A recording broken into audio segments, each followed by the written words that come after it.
యేసుని నామమున ఈ ఉదయకాల సమయంలో మీ అందరికి మా వందనములు తెలియజేసుకుంటున్నా. Dear children of God, we bring greetings in the name of our Lord Jesus Christ this morning. ఎంత సంతోషమండి దేవుని సముఖంలో ఉదయకాలములో దేవుని నామాన్ని స్తుతించడం.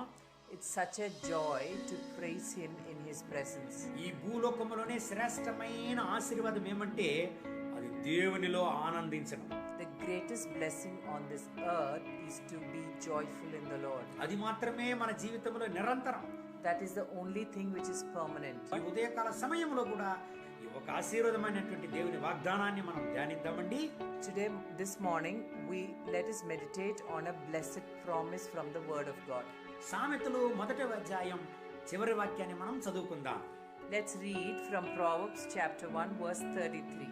నా ఉపదేశమును అంగీకరించువాడు సురక్షితముగా నివసించును, వాడు కీడు వచ్చునన్న భయము లేక నెమ్మదిగా నుండును.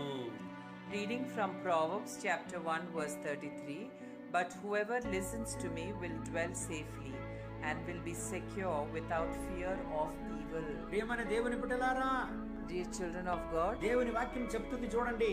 the word of God says, నా ఉపదేశమును అంగీకరించువాడు సురక్షితముగా నివసించును.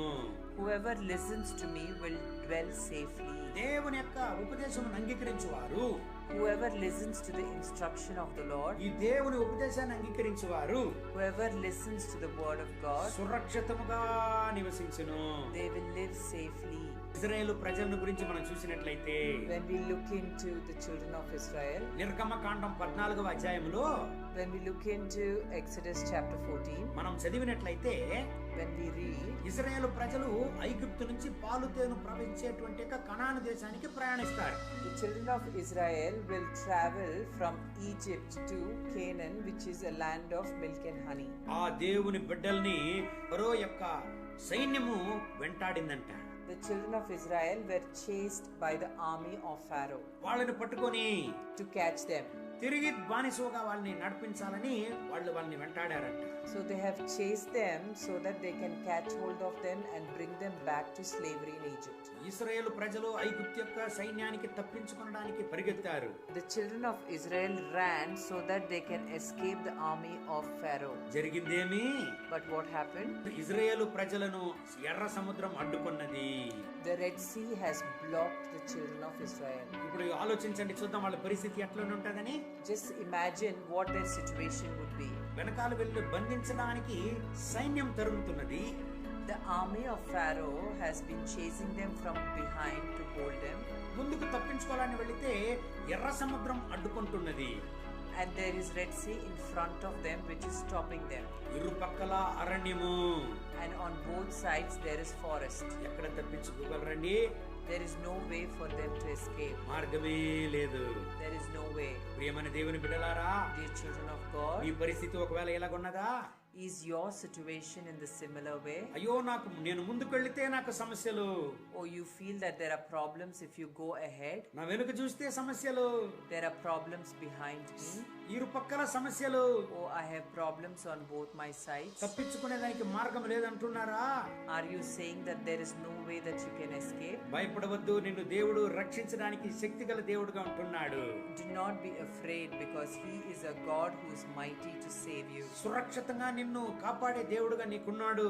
He is a God who will safely secure you. సురక్షితంగా నిన్ను కాపాడి నడిపించే దేవుడు నీకున్నాడు.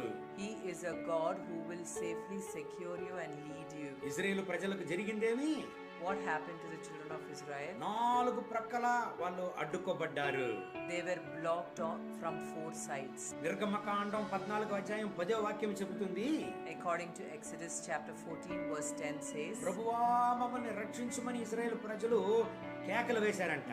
the children of Israel has cried out to God saying, Lord, save us. కానీ వాళ్ళ నాయకుడైనటువంటి మోషే మాత్రం ఏమీ మాట్లాడలేదు. But their leader Moses has never spoken a word. ఎందుకు? Why? ఇశ్రాయేలు ప్రజలు వాళ్ళ చుట్టూ ఉన్నటువంటి పరిస్థితుల్ని చూశారు. Because the children of Israel has looked into the situations around them. కానీ వాళ్ళ నాయకుడైన మోషే వాళ్ళను నడిపించే దేవుని చూశాడు. But their leader Moses has looked up to God who will lead them. దేవుని చేత నడిపింపబడే దేవుని బిడ్డలు పరిస్థితులను చూడక పరిస్థితుల నుంచి విడుదల చేసే దేవుని చూస్తారండి. The children of God who are led by God will not look into the situations but will look to a God who can deliver them. ఇశ్రాయేలు ప్రజలు శబ్దం వేశారు, కేకలు వేశారు. The children of Israel started shouting. ఆపదలో ఇశ్రాయేలు ప్రజలు కేకలు వేశారు. In this troubled situation they started shouting. కానీ మోసే సైలెంట్ గా ఉన్నాడు. But Moses was silent. ఎందుకు? Why? ఆయన దేవుని మాట కొరకు వేంచేస్తున్నాడు. He was waiting for the word of God. ఎంతగా ఆయన వేంచేశాడండి? How much did he wait? దేవుడే మాట్లాడేంత వరకు వేంచేశాడు.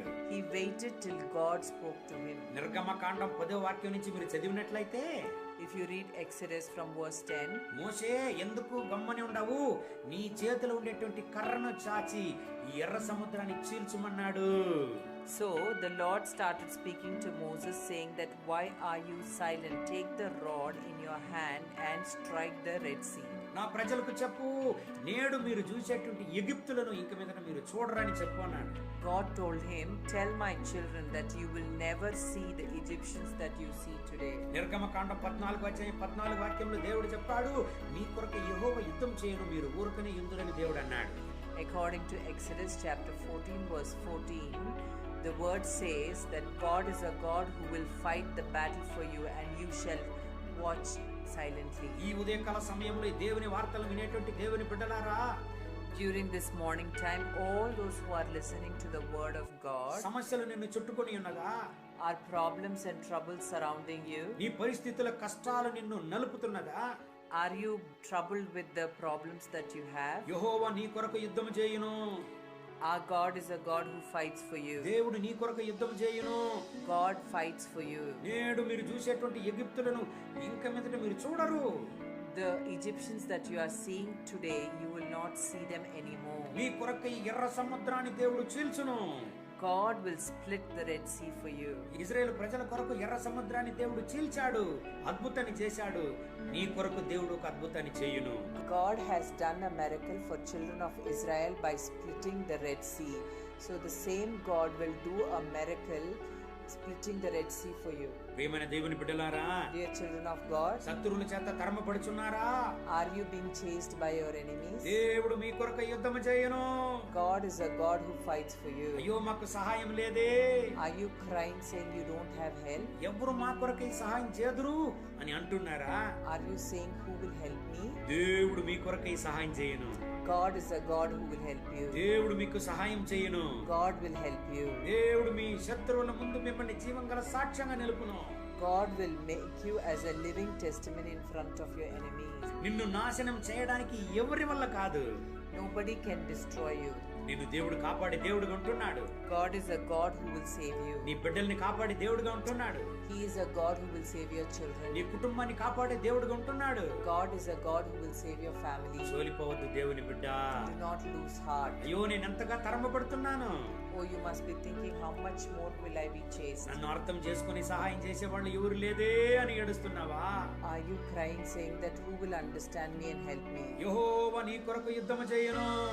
Jesus will fight for you. దేవుడు నీ కొరకు యుద్ధం చేయును. God will fight your battles. ఈ రోజంతా దేవుడి వాక్యాన్ని బట్టి మిమ్మల్ని ఆశీర్వదించి నడుపును గాక. I pray that God will bless you and lead you throughout the day. కళ్ళు మూసి ప్రార్థన చేద్దామండి. Let's close our eyes and pray. మహోన్నతమైన ప్రభువా, Dear Heavenly Father, ఇశ్రాయేలు ప్రజల కొరకు యుద్ధం చేసిన వాడా, God who fought for the children of Israel, మీరు మా కొరకు యుద్ధం చేసే దేవుడుగా ఉంటున్నారు. thank you because you are a God who fights for us also. సమస్యల నుంచి మమ్మల్ని విడుదల చేసే దేవుడుగా ఉంటున్నారు. You are a God who frees us from all our troubles. ఈ ప్రార్థనలో ఏకీభవించి ప్రార్థన చేసే ప్రతి ఒక్క దేవుని బిడ్డల కొరకు ప్రార్థన చేస్తున్నాం. Lord, we pray for all your children who are standing in one accordance with your word today. వీళ్ళ శత్రువుల ముందు వీళ్ళ జీవం గల సాక్ష్యంగా నిలపండి. Lord, we pray that you would make them stand as a living testimony in front of their enemies. ఎర్ర సముద్రాన్ని చీల్చిన వాడా, A God who split the Red Sea. వీళ్ళ యొక్క కష్టాలను చీల్చివేయండి. Lord, we pray that you would split their troubles. అయ్యో నా జీవితంలో ఈ మార్గమే లేదని వీళ్ళు ప్రార్థన చేస్తూ ఉంటే, When they are praying that there is no way for them in their life. అయ్యో నా జీవితంలో మార్గమే లేదని వీళ్ళు ఏడుస్తున్నా, When they cry that there is no way in their life. మీరు ఒక మార్గాన్ని వీళ్ళకి తెరవండి. Lord, we pray that you would open a way in their life. ఒక అద్భుతాన్ని వీళ్ళకి చెయ్యండి. We pray that you would do a miracle in their life. వీళ్ళ పరిస్థితులను మార్చండి. Lord, we pray that you would change their situation. వీళ్ళ కొరకు యుద్ధాన్ని చేయండి నాయనా. Lord, we pray that you would fight for them. ఈ బిడ్డలు చోలిపోకూడదు. Lord, let them not lose hope. ఈ బిడ్డలు ఓడిపోకూడదు. Lord, let them not be defeated. వీళ్ళ ఆశీర్వాద ప్రయాణం ఆగిపోకూడదు. Lord, we pray that their blessed journeys would not be stopped. వీళ్ళ జీవితంలో ఎన్ని మెట్ట పళ్ళాలు వచ్చినా, how many ever ups and downs they might have, ఒక అద్భుత మార్గంలో వీళ్ళని నడిపించండి. Lord, lead them in a miraculous way. వీళ్ళ కన్నీరును తొడవండి. Lord, we pray that you would wipe away their వీళ్ళ tears. భయాన్ని వీళ్ళ నుంచి నిర్మూలించండి. Lord, we pray that you would remove their fear. మహోన్నతమైన దేవుడు వీళ్ళతో కూడా ఉండాలనేది అందరి ముందు నిరూపించండి నాయన. Lord, we pray that you would prove that there is a mighty God with them. మీ కృప కనికరం వీళ్ళని నింపును గాక. Lord, let your grace, mercy fill them. మీ మహోన్నతమైన ప్రసన్నత వీళ్ళని నింపును గాక. Lord, let your mighty presence fill them. ఇశ్రాయేలు ప్రజలకు వాగ్దానం చేశారే, Lord, you have promised the children of Israel. నేడు నువ్వు చూసేటువంటి యొక్క ఐగుప్తును ఇంక మీదట మీరు చూడరన్నారే. Lord, you said the Egyptians that you see today, you will never see them again. ఈ రోజు వీళ్ళు చూసేటువంటి కష్టాలను ఇక మీదట వీళ్ళు చూడనే కూడదు నాయన. Lord, the troubles and problems that they see today will never be seen again by them. ఒక దైవిక విడుదలను వీళ్ళపైన తెంచండి. Lord, we pray that you would release your divine presence. వీళ్ళ యొక్క మనసులో ఉండేటువంటి బాధలు, కలతలు, వేదనలను నిర్మూలించండి. Lord, all that who are troubled in their heart, Lord, we pray that you would release me them. ధైర్యాన్ని వీళ్ళకి ఇవ్వండి. We pray for your strength into them. వీళ్ళతో కూడా మీరు ఉన్నారనేది అనేక మంది ముందు నిరూపించండి. Lord, we pray that you would prove yourself that you are with them in front of many people. మీ గొప్ప అద్భుతాలు వీళ్ళ జీవితంలో బయలుపడను గాక. Lord, let your miracles be revealed in their lives. మహిమ, ఘనత, స్తుతి మీకే. All glory, honor, power and praise. యేసుని నామమున వేడుకుంటాం మా ప్రియ పరలోకపు తండ్రి. In Jesus' name we pray. Amen. Amen. God bless you. God bless you.